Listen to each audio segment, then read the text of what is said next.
नहमदु व नसल्ली अला रसूलिल करीम अम्मा बाद।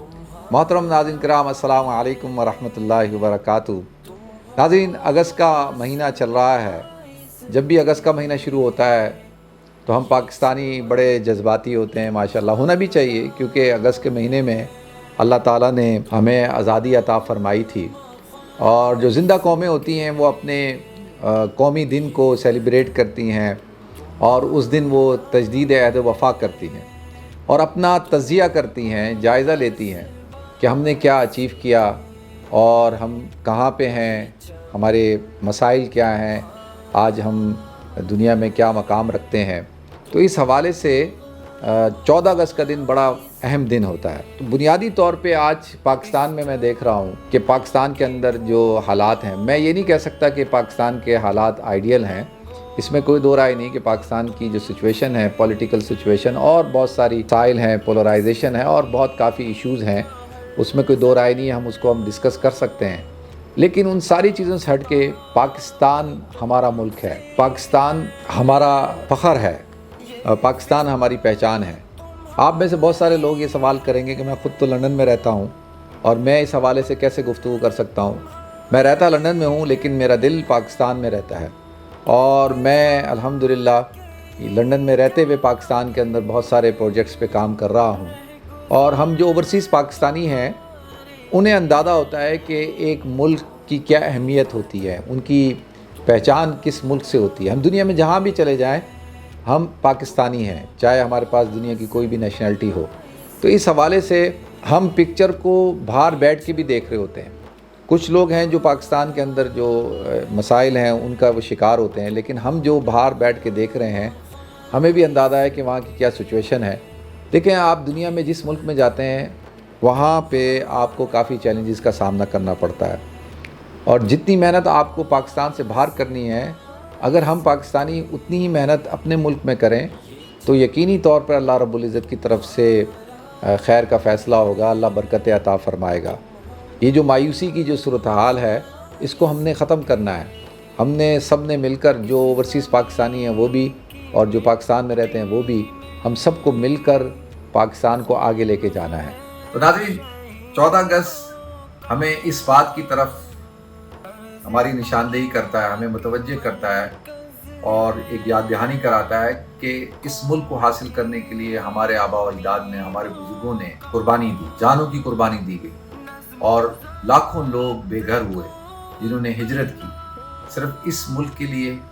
और इस मुल्क के अंदर जो एक निज़ाम कायम होगा, इस्लाम का निज़ाम, और ये मुल्क जो है जहाँ पर इंसाफ होगा, जहाँ पर कानून की बालादस्ती होगी, जहाँ हर बच्चा स्कूल जाएगा, जहाँ कोई शख्स भूखा नहीं सोएगा, कोई शख्स ऐसा नहीं होगा कि जिसका इलाज ना हो सके, कोई बेरोज़गार नहीं होगा।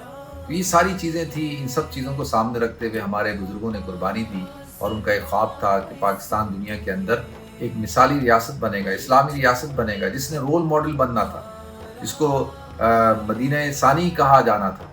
लेकिन अनफॉर्चुनेटली ये सब चीज़ें नहीं हुई। लेकिन मैं आप हजरात को गुजारिश करूं कि कौमों की ज़िंदगी के अंदर ये 70 साल का अरसा इतना अरसा नहीं होता।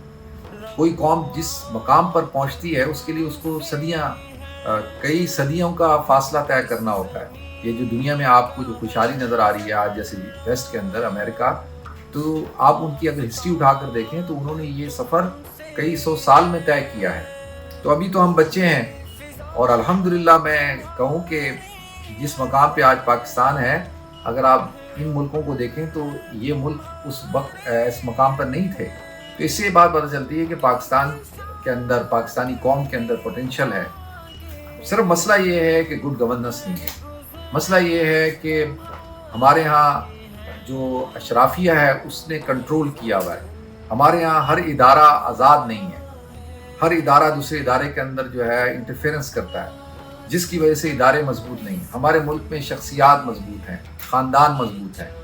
ख़ानदानों के मजबूत होने से, शख्सियात के मजबूत होने से मुल्क कमज़ोर होता है। लेकिन अगर ख़ानदान मजबूत हों, शख्सियात मजबूत हों, उसके साथ साथ इदारे भी मजबूत हों तो फिर मुल्क तरक्की करता है।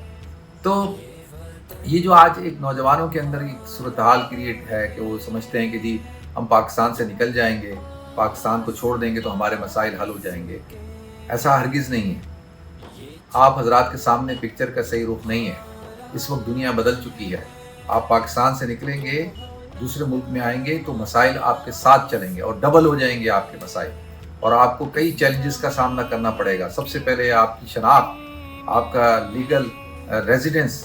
آپ کو اندازہ نہیں ہے کہ لیگل ریزیڈنس کے لیے، پاسپورٹ کے لیے اور ویزے کے لیے آپ کو کتنی تگ و دو کرنی پڑے گی، کتنی جستجو کرنی پڑے گی. اپنے آپ کو پاؤں پہ کھڑا کرنے کے لیے آپ کو کئی چیلنجز کا سامنا کرنا پڑے گا. تو سوشل میڈیا کا دور ہے، لوگ یہ سمجھتے ہیں کہ جی باہر کی دنیا بڑی پرسکون ہے، خوشحال ہے. ایسا ہرگز نہیں ہے. یہاں کے چیلنجز ٹوٹلی ڈیفرنٹ ہیں. اس وقت آپ دیکھیں دنیا کے اندر اسلاموفوبیا کا ایک بہت بڑا ایشو ہے، تو اس وجہ سے کافی مسائل کا سامنا کرنا پڑتا ہے. اور لوگ یہاں پہ بیٹھ کے اب سوچ رہے ہیں کہ یار ہمیں اپنے ملک واپس جانا چاہیے، اپنے ملکوں کے اندر اپنی بیس بنانی چاہیے.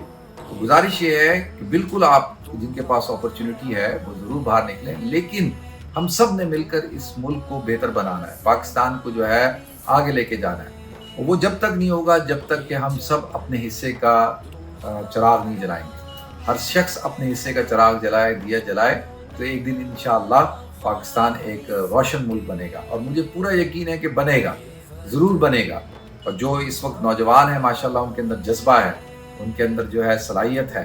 بس تھوڑا سا ہمارے جو بڑے ہیں، خاص طور پہ ہماری عدلیہ، ہمارے پولیٹیشین، ہمارے بیوروکریٹس، ہمارے فوجی اسٹیبلشمنٹ، یہ سارے اگر ٹھیک ہو جائیں، میڈیا تھوڑا سا ٹھیک ہو جائے، تھوڑا سا ٹھیک ہو جائے، تو آپ دیکھیں گے ملک کہاں سے کہاں پہنچے گا.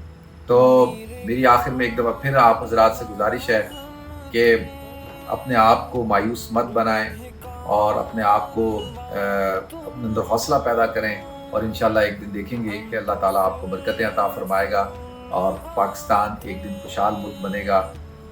میری طرف سے آپ سب حضرات کو بہت بہت جشن آزادی مبارک ہو، اور میری دعا ہے کہ اللہ تعالیٰ آپ حضرات کو خوشحالیاں عطا فرمائے، ہمارے ملک کو قائم و دائم رکھے.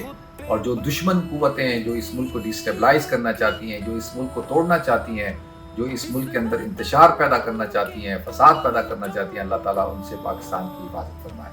السلام علیکم ورحمۃ اللہ وبرکاتہ.